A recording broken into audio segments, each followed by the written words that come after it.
Chitranjali nursery കലോത്സവത്തിന്റെ brochure പുറത്തിറക്കി. Calicut press club president EP മുഹമ്മദിൽ നിന്നും Prince Motors HR manager MS Shahariyar brochure സ്വീകരിച്ചു.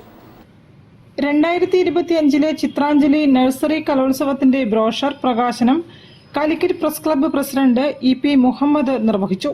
പ്രിൻസ് മോട്ടോഴ്സിന്റെ ജോയിന്റ് മാനേജിംഗ് പാർട്ണർ ഷിനോജ് നായർക്കു വേണ്ടി Prince Motors HR manager MS Shahariyar brochure ഏറ്റുവാങ്ങി. കോഴിക്കോട് മലബാർ പാലസിൽ ഉദ്ഘാടനം ചെയ്യപ്പെട്ട ചിത്രാഞ്ജലിയുടെ ഓർഗനൈസിംഗ് കമ്മിറ്റി ഓഫീസിൽ നടന്ന ചടങ്ങിൽ Chitranjali chief coordinator P Radhakrishnan അധ്യക്ഷത വഹിച്ചു. ഓർഗനൈസിംഗ് കമ്മിറ്റിയുടെ പ്രവർത്തനങ്ങളെ സംബന്ധിച്ച് ജനറൽ സെക്രട്ടറി ത്രിദീപ് കുമാർ ലഘുവിവരണം നടത്തി. കാലഘട്ടത്തിന്റെ ആവശ്യകത ഉൾക്കൊണ്ടുകൊണ്ട് ഇപ്രാവശ്യത്തെ ചിത്രാഞ്ജലി കലോത്സവത്തിൽ സംഘാടകർ വരുത്തിയിട്ടുള്ള മാറ്റങ്ങളെക്കുറിച്ച് ട്രഷറർ TC ബസന്ത് വിശദീകരിച്ചു. Advocate M Rajan, PRO MK Aneesh, president KA Noushad എന്നിവരും സംസാരിച്ചു. News bureau, Kozhikode. കിർത്താഡ്സ് സംഘടിപ്പിക്കുന്ന നിറതിങ്ക 24 ദേശീയ